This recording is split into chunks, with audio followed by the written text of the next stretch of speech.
Panggilan untuk para pecandu judi, mantan pecandu judi yang baru mau coba-coba untuk judi. Sama kayak gini, yang suka numpang wifi di angkringan Lebagung cuma buat depo, atau admin judul yang sering komen di channel saya.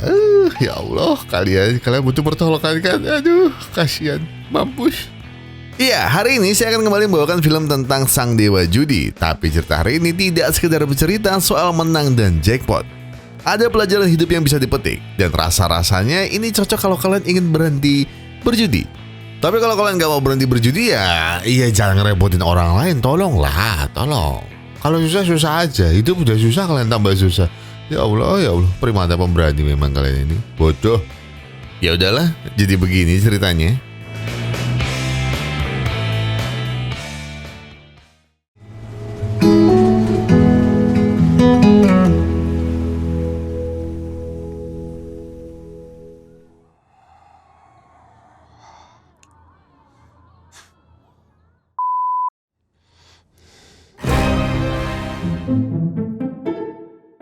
Ya, pria Inggris yang kesasar sampai Makau ini namanya Riley. Itu namanya kalau di Inggris. Selama di Makau, panggil beliau Lord Doyle. Sang penjudi ulung yang selalu memakai sarung tangan. Bukan, ini bukan sebuah hinaan. Lord Doyle adalah nama panggung di setiap kasino yang ia kunjungi di Makau. Tapi sebutan Lord Doyle yang awalnya membuat nama Doyle disegani, kini seolah musnah ditelan rasa serakah. Doyle tak lagi punya uang untuk berjudi. Utangnya menumpuk dan setiap harinya ia dikirimi surat tagihan oleh si pemilik kasino. Alhasil Doyle pun brutal alias rungkat total. Jangankan buat makan, buat pesan taksi aja Doyle udah gak punya uang dan memilih untuk jalan kaki. Tapi tunggu dulu, masih ada orang yang nyariin dia. Lord Doyle! 750 juta rupiah lebih. Ya, kurang lebih segitulah angka yang harus dibayar Doyle pada bos kasino sekaligus bos hotel tempatnya menginap. Doyle beralasan kalau pegawai finansialnya di London sedang ambil cuti. Katanya suaminya lahiran. Jadi baru bisa kerja lagi hari Selasa, alias 3 hari lagi. Suaminya lahiran? Ya, di tengah rasa paniknya itu, Doyle pun mencoba tetap tenang. Ya, walaupun kepalanya mulai keringetan. Namun bukan Lord namanya jika tidak tahu bagaimana jalan keluar untuk setiap masalahnya. Ia lalu datang ke The Crystal, sebuah kasino yang bisa memberi pinjaman modal bagi tiap pemainnya. Lord Doyle akan bermain bakarat punto banco, di mana pemainnya harus dapat kombinasi angka tertinggi dan angka maksimalnya adalah 9 dari 2 kartu yang diberi oleh bandar. Setiap kartu 10 atau kartu gambar akan dinilai 0. Permainan ini menjadi salah satu judi tercepat yang bisa membuat kaya atau rungkat dalam waktu cepat. Ya, dan karena itulah Doyle akan mengadu nasibnya sekali lagi. My name is Dalming. Lord Doyle. An honor to meet you, Lord Doyle. Ming adalah salah satu pegawai senior di The Crystal. Tugasnya adalah memperkenalkan lingkungan kasino, termasuk Grandma, si pelanggan tetap yang hampir selalu menang. Karena katanya ada roh di belakang Grandma yang selalu membantu kemenangannya. Doyle dia tidak mau percaya, baginya itu cuma tahayul. Dengan penuh percaya diri alias congkak, Lord Doyle bilang, cuma dengan sarung tangan mahalnya saja Grandma sudah pasti tunduk dan rungkat malam ini. Namun sepertinya semua sombong yang Doyle ucapkan dari tadi langsung dibungkam oleh Grandma.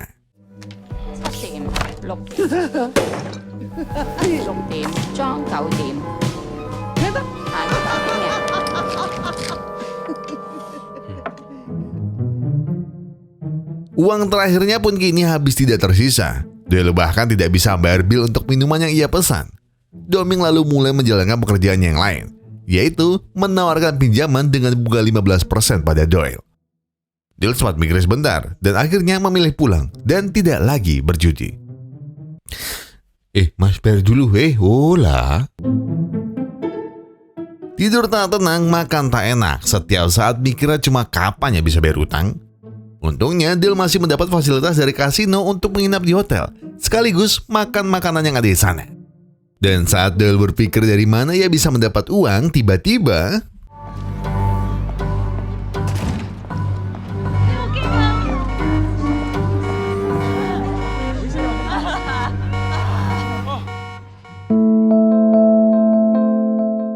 istri korban yang jatuh tadi marah besar pada Daoming. Ya, Itu semua karena Doming lah orang yang telah memberi pinjaman modal suaminya untuk berjudi hingga harus berakhir naas seperti ini. Doming yang melihat itu hanya bisa diam, lalu pergi. Doyle lalu membuntuti Doming, sekaligus membawakan taksi bila Doming ingin pergi. Doming pun kembali ke kosannya, dan Doyle masih saja terus membuntuti-nya. Doyle tak sepeduli itu pada Doming. Dia sebenarnya hanya ingin minta pinjaman modal saja padanya. Namun setelah apa yang terjadi tadi, Doming jelas merasa bersalah dan tidak akan mau meminjamkan modal lagi pada siapapun. Semakin kau mengejar kalahmu, maka akan semakin hancur dirimu. Tapi Doyle masih tetap tidak peduli, dan dia tetap berusaha dan mencoba untuk membujuk Doming. Look.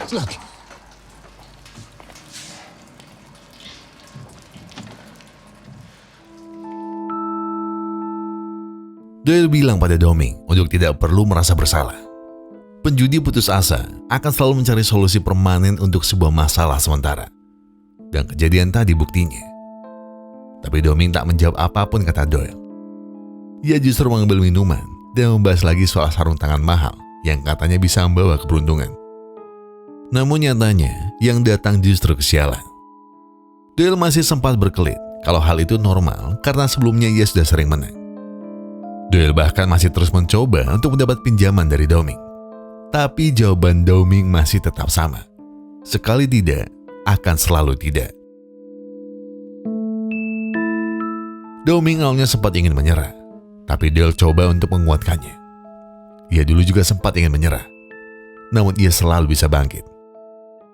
Bahkan saat orang-orang menyebutku Guailu, alias hantu penjudi asing yang rungkat di Makau, aku tetap mencoba untuk bangkit. Aku tahu langkahku tak benar, tapi aku tak pernah menyerah. Ya, Doming tercekat mendengarnya. Ia hanya diam dan tidak bisa menjawab sepatah kata pun yang Doyle ucapkan.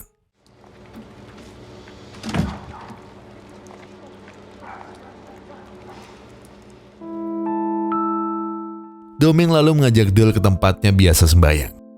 Dan setelah selesai, Doming baru cerita pada Doyle kalau ia menyesal karena sudah memberi modal pada orang-orang. Karena pada dasarnya, mereka sama saja. Doyle tak terima disamakan dengan mereka. Tapi di mata Doming, pendapatnya masih sama. Yang bisa membedakan Doyle dan para peminjam modal lainnya hanya gelar Lord dan sarung tangan mahal yang katanya baru pertama kali Doming lihat. Sebelum pulang, Doming menunjukkan persiapan festival Zongyuan, atau jika diartikan adalah festival hantu lapat. Ritual tadi yang Doyle lihat adalah bagian dari persiapannya. Warga lokal biasanya membakar persembahannya untuk para arwah. Sembari menikmati gemerlapnya malam di Makau, Doming bilang kalau ia harus pergi dari Makau dan pulang ke Hong Kong. Doyle pun berharap Doming sedikit bersabar. Biarkan ia mencari modal dulu. Jika nanti ia menang berjudi, selain ia akan melunasi tagihan bil The Crystal kemarin, Doyle juga akan biaya hidup Doming. Doyle juga berjanji tidak akan meninggalkan Doming jika ia menang. Karena seorang Lord tidak akan pernah mengingkari janjinya. Doming yang mendengarnya tidak tahu harus menjawab apa. Ia pun hanya tersenyum, lalu bilang, I have run out of chances.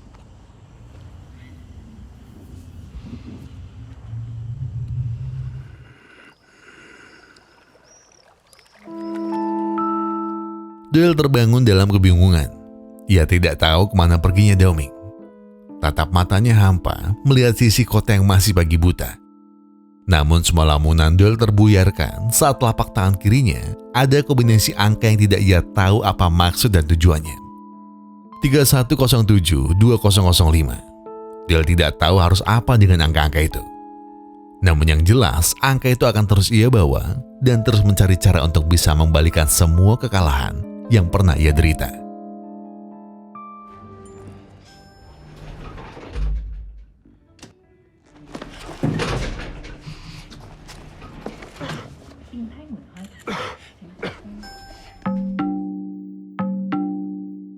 Merasa ada yang aneh dengan wanita yang tiba-tiba selfie di depannya tadi, Doyle pun segera memburunya.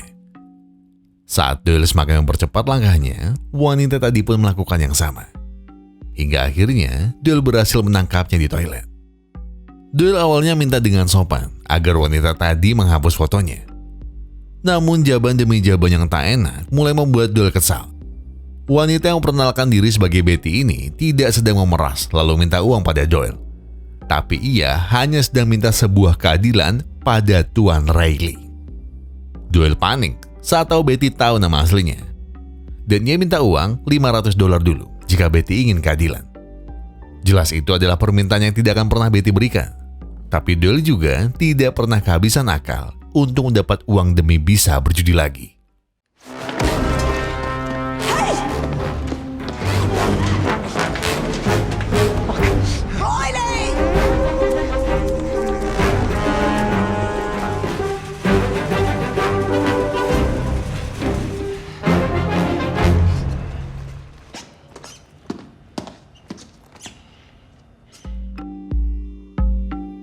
Doyle tak lagi bisa berkelit.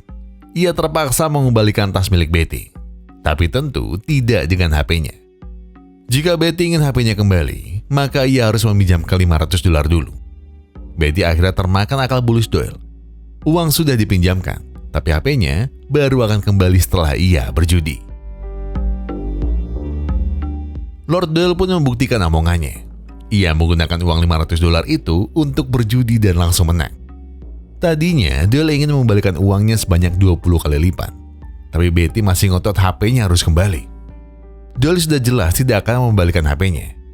Ia malah mengajak Betty berdansa.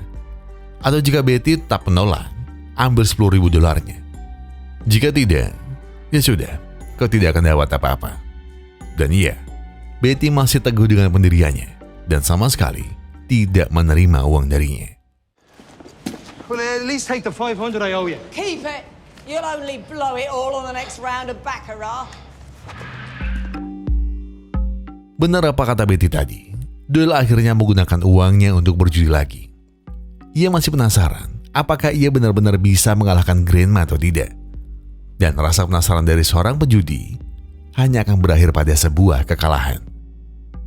Uang raib tak tersisa dan yang tertinggal hanya penyesalan belaka. Marah, menyesal, angan-angan ingin menang, halusinasi demi halusinasi datang silih berganti. Hingga akhirnya Doyle sadar kalau kenyataan memang harus dihadapi. Mr. Riley.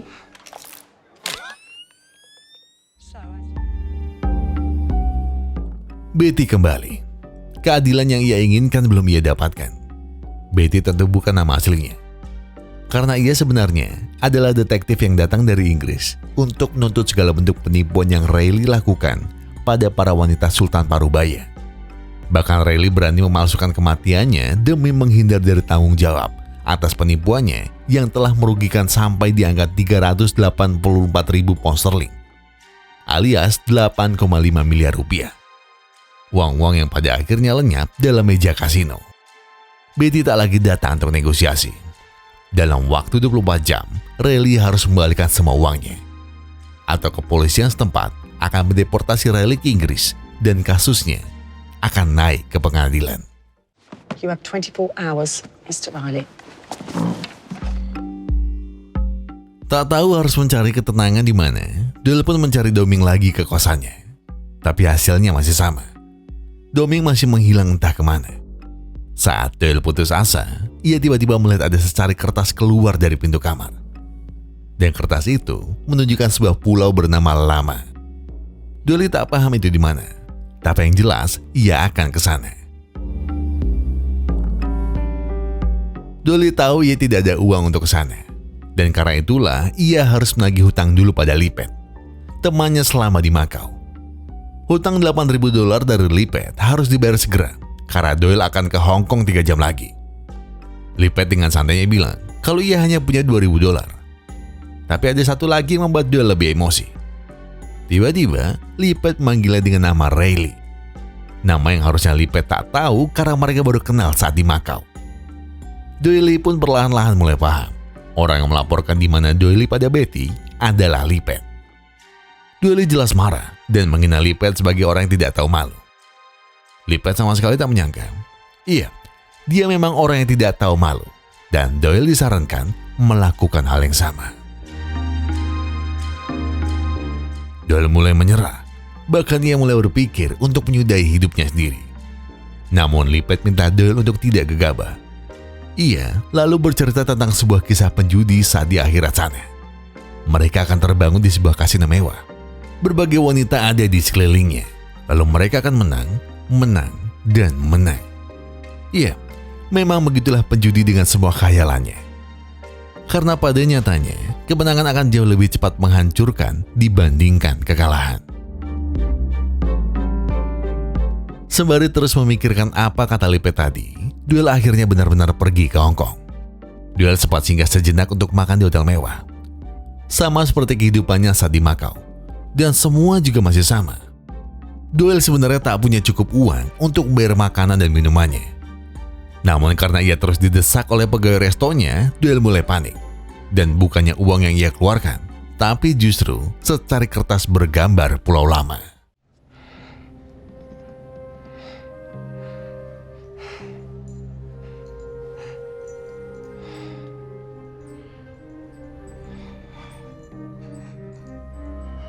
I thought I could see you again.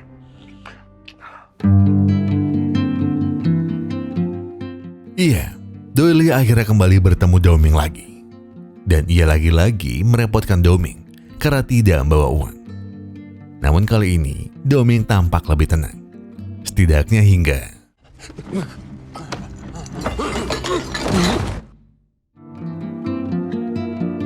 Doily akhirnya terbangun dari pingsannya. Ia terbangun jauh di tengah Pulau Lama. Hanya angin kencang, deburan ombak, dan decit rumah yang sudah mulai reot yang jadi pemandangan di Pulau Lama. Namun, tiba-tiba ada harum masakan yang berasal dari dapur di lantai bawah. Iya, Doming membuatkan sarapan untuk Doyle. Entah kapan terakhir kali senyum Doyle merekat saat tak sedang di kasino. Hidupnya lebih tenang, walaupun dia masih ingat harus bayar hutang pada Betty.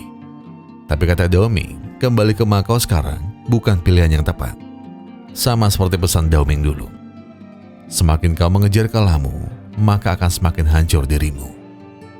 Doyle sempat berkelit. Judi adalah bagian dari keluarganya. Semua garis keluarganya melakukan hal yang sama.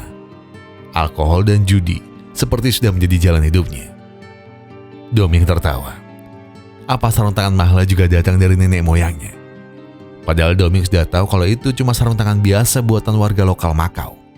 Doyle mengalihkan pembicaraan dengan bertanya apa maksud angka yang ada di tangannya. Dan kata Doming, itu adalah ujian yang harus Doyle pecahkan.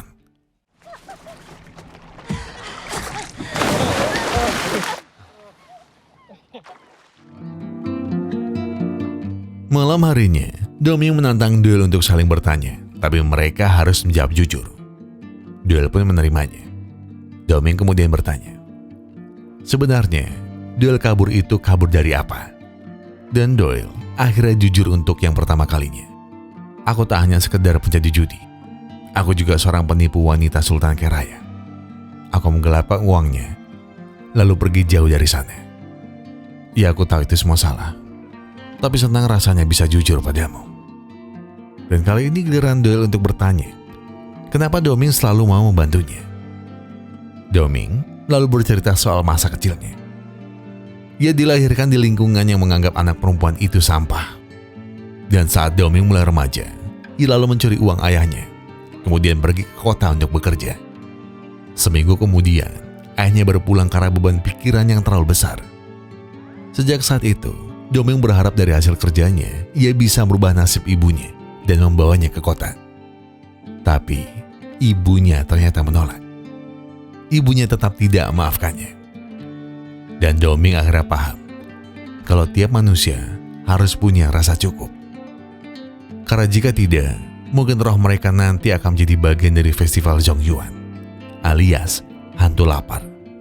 Roh yang bermulut besar tapi leher kecil. Tak peduli seberapa banyak mereka makan, mereka tidak akan pernah puas. Doyle tercekat. Ia ingin berhenti. Ia ingin merasa cukup. Tapi rasanya, hanya keajaiban yang bisa melakukannya.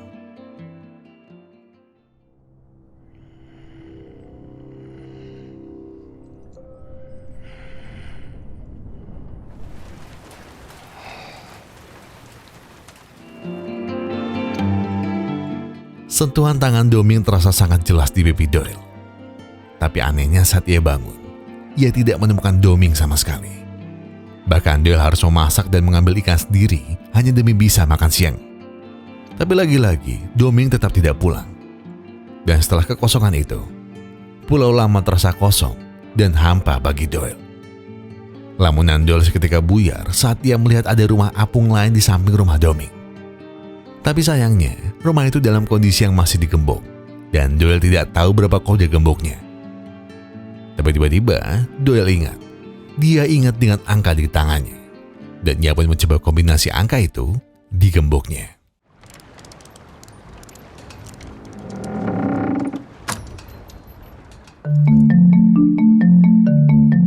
Tanpa basa-basi, Doyle langsung buka pintu di bagian bawah bangunannya. Ada sebuah tali yang terikat ke bawah laut. Saat Doyle menarik talinya, ternyata tali itu terikat ke bergepok-gepok uang. Walau sempat ragu, tapi Doyle pada akhirnya kalah pada nafsunya. Doyle mengemasi semua uangnya, karena uang-uang itu akan ia gandakan di meja kasino Macau nanti. Dengan penuh percaya diri, Doyle kembali. Uang-uang itu mulai ia tukarkan dengan chip-chip kasino. Iya, Lord Doyle akan mempertaruhkan nasibnya sekali lagi. Senyum kembali terpancar di wajahnya. Ia sudah sangat merindukan bermain judi di kasino lagi. Tak sama seperti dulu. Doyle kini pantas diberi titel sebagai Lord. Bagaimana tidak?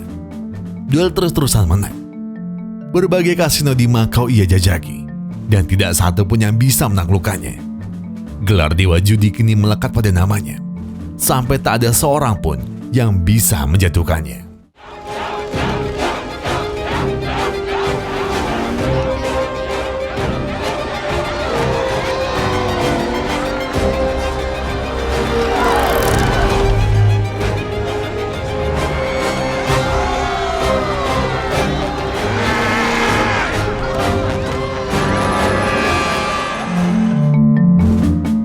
Julukan Lord kembali, dan semua hutang pun kini ia lunasi.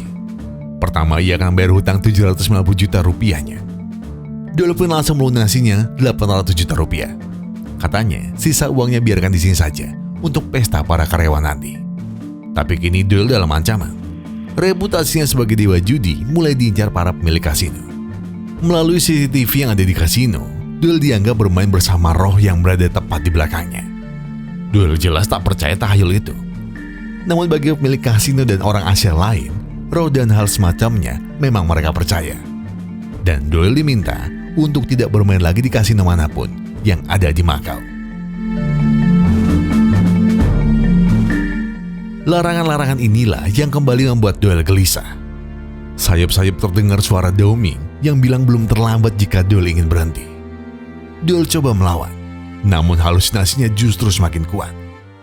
Bahkan bayang-bayang hantu lapar yang Doming ceritakan kini mulai tergambar di cermin. Dan rasa gelisah Doyle tak bisa lagi tertahankan.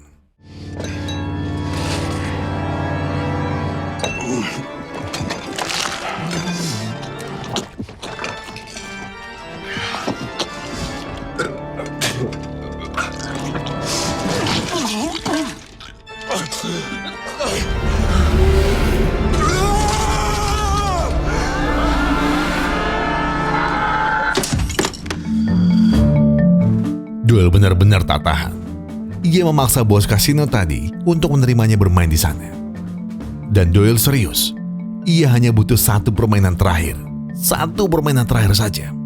Dan ia akan bertaruh 17,2 miliar pada satu permainan itu. Jika kalah, Doyle membuktikan kalau ia tidak bermain bersama roh di belakangnya. Tapi jika dirinya menang, Doyle akan menghilang dari kasino Macau selamanya. Tawaran pun diterima. Doyle akan menggunakan seluruh uangnya dan kembali mengadu nasibnya. Namun tepat sebelum ia masuk ke dalam ruang kasino, Betty tiba-tiba datang dan menagih Doyle lagi. Doyle bilang, semua uang ini tidak cukup untuk melunasi hutang-hutangnya. Jadi, izinkan aku bermain bakarat satu kali lagi. Akan kulunasi hutangku pada klienmu dan hutang-hutangku yang lain juga. Dan sisanya akan kubagi denganmu dan mewujudkan mimpimu yang paling liar. Betty awalnya minta Doyle untuk berhenti, tapi Doyle tetap kekeh pada pendiriannya. Doyle minta Betty untuk menunggunya di ruang dansa setelah selesai.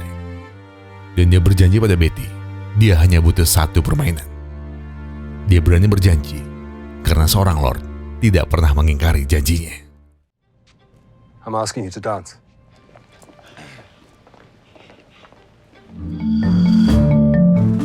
Doel tidak hanya akan bermain bersama Bandar. Ada satu pangeran dari Monte Carlo yang datang untuk melawan. Pangeran Lorenzo di Firenze. Dialah yang akan duduk dan mempertaruhkan 17,2 miliar rupiah hanya dalam satu permainan. Doel tak masalah siapapun yang akan jadi lawan. Karena yang terpenting baginya adalah kembali ke meja judi. Match your bet.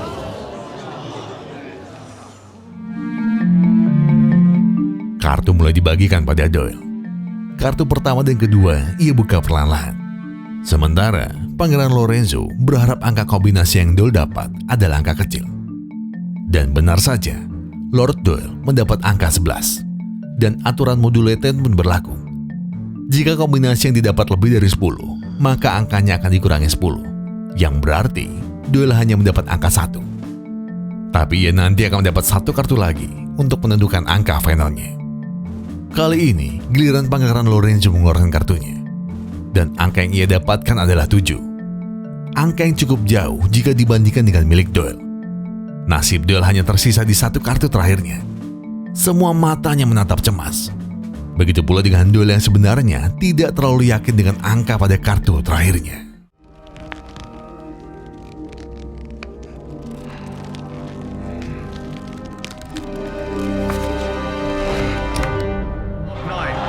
Lord Doyle wins.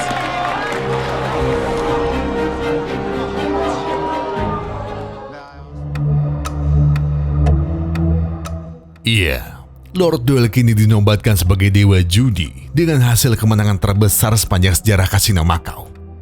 Melihat tumpukan uang itu akan menjadi miliknya, jelas membuat matanya terus terbelalak seolah tak percaya. Namun seperti yang Doel bilang tadi, Lord tak pernah ingkar pada janji. Ia kembali menemui Betty dan melunasi semua hutang-hutangnya. Tak hanya hutang yang lunas, ada tambahan 100 juta rupiah lebih untuk Betty sebagai ungkapan terima kasih karena sudah percaya padanya. Riley, Yep. how about that dance?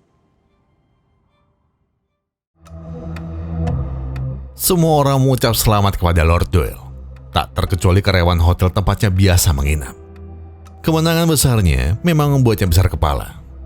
Ia hanya butuh satu kemenangan besar untuk menutupi semua kerugiannya. Kira-kira begitulah sesumber Doel sembari memberinya uang tips. Tapi semua kemenangan ini tidak akan terasa afdol jika Doel tidak kembali ke The Crystal bersama uang-uangnya. Dan di sana ia sudah ditunggu oleh Grandma yang bersiap untuk menantangnya berjudi lagi. Doel mulai menarik nafas panjang. Dia sempat tertarik dengan tawaran Grandma. Tapi untungnya, Doel ingat apa tujuannya datang ke The Crystal. Dan tujuannya tentu saja, Daoming. Ia ingin mencari Daoming di sana. Namun sayangnya, Grandma justru membawa satu kabar yang membuat Doel tercekat. She's dead. She's what? Iya, benar apa kata Grandma tadi. Daoming sudah tiada. Daoming mengakhiri hidupnya dengan menenggelamkan diri dekat tempatnya beribadah pada malam persiapan festival Zhongjuan. Dan Doel benar-benar terpukul. Malam itu, ia masih bersama Daoming. Dan tidak ada tanda-tanda kalau Daoming akan melakukan hal-hal yang tidak ia inginkan. Semua barangnya sudah dikirimkan ke kampung halamannya. Tapi Daoming tak cukup mampu membiayai kremasinya sendiri. Di tengah kampanye yang Doel hadapi, Grandma lagi-lagi menantangnya bermain. Dan kali ini, Doel menjawabnya dengan tegas. Kalau semua uang ini hanya untuk Daoming. No. This money, it's for her.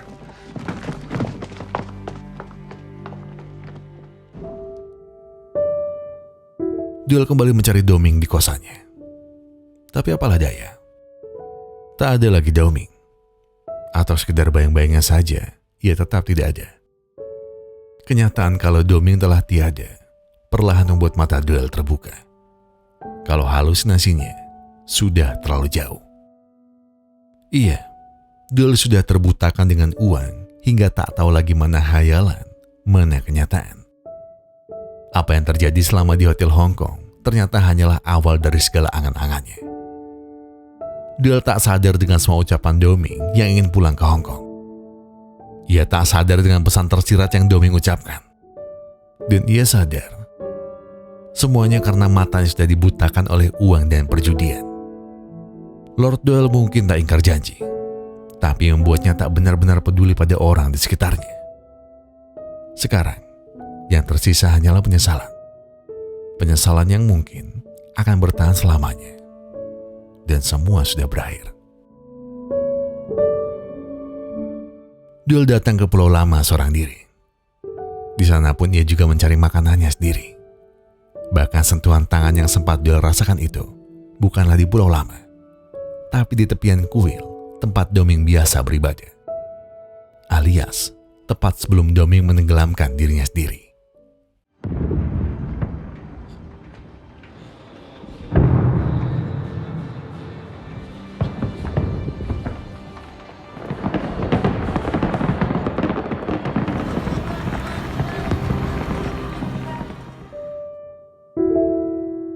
Sebanyak apapun uangnya, takkan ada yang pernah sebanding nilainya dengan sebuah nyawa. Iya, pikiran itulah yang ada di kepala Doyle. Maka dari itulah, ia memilih datang ke festival Zhongyuan. Dan ia tak peduli lagi soal uang. Dan ia tidak akan pernah lagi menyentuh judi. Apapun yang terjadi.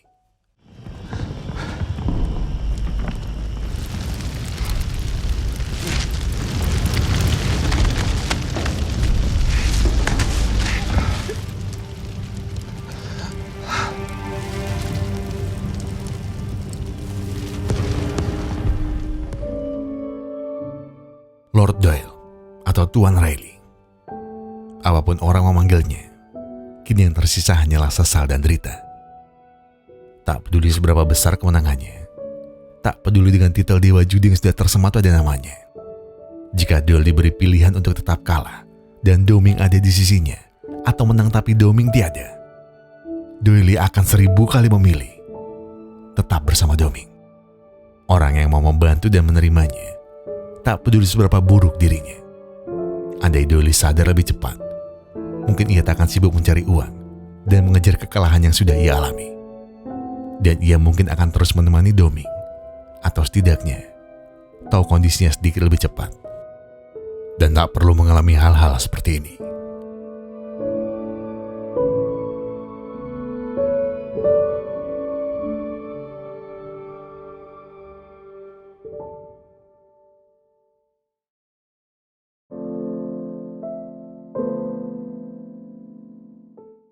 Oh iya, saya tahu kalian bakal ada bingung soal endingnya. Jadi film yang judulnya Ballad of the Small Player ini, kata sutradaranya, film ini tuh memang mengusung tema supranatural yang indah, katanya ya. Mungkin endingnya memang dari sutradara tuh dikasih biar kita yang mengartikannya sendiri. Dan kalau dari saya, atau bisa saya sederhanain, mungkin gini kali ya. Jadi Doming itu meninggal pada malam dia meninggalkan Doyle di bangku. Dia menulis kombinasi di kunci tangan Doyle, lalu mengakhiri hidupnya dengan cara tenggelam. Dari adegan ini kita bisa bilang kalau Doming itu memang udah gak ada. Dan kita bisa lihat pas flashback, pas di adegan Pulau Lama, dan kelihatan bahwa Doyle itu sendirian. Selama ini sendirian. Mulai dari dia jatuh dia hampir pingsan di restoran, terus dia pergi ke pulau, itu dia semuanya sendirian. Bahkan makan pun dia sendirian. Meskipun anak-anak sebatin itu pas nonton itu bilang kalau ini halusinasi Doyle yang ngelihat Doming membawanya ke Pulau Lama, menurut saya Ballad of a Small Player ini adalah dunia di mana hantu itu benar-benar ada. Dan oleh karena itu roh Doming itu mengunjungi Doyle sebagai hantu yang tidak dapat dilihat oleh orang lain selain dirinya. Jadi ini semacam jadi buat Doming ini dia tuh ingin mencari penebusan atas kegagalannya terhadap orang tuanya dan kegagalannya dalam membantu pecandu judi yang dia dukung. Oleh karena itu, rohnya itu ingin menyelamatkan pejudi ini dari dirinya sendiri, menyelamatkan Doyle. Jadi roh Doming mencoba menyembuhkan Doyle dari kecanduannya, tapi Doyle tetap kembali ke kebiasaan lamanya. Terus Doyle ngerasa hancur karena dia nggak bisa membayar hutang kepada Doming. Hingga akhirnya dia menyadari bahwa sebenarnya ada cara. Jadi hari selesai dia memilih untuk tidak bermain lagi, itu adalah hari terakhir Festival Hantu Lapar. Hari di mana orang-orang membuat persembahan kepada arwah. Jadi Doyle membawa semua kemenangannya ke kuil dan membakarnya sebagai persembahan untuk Doming.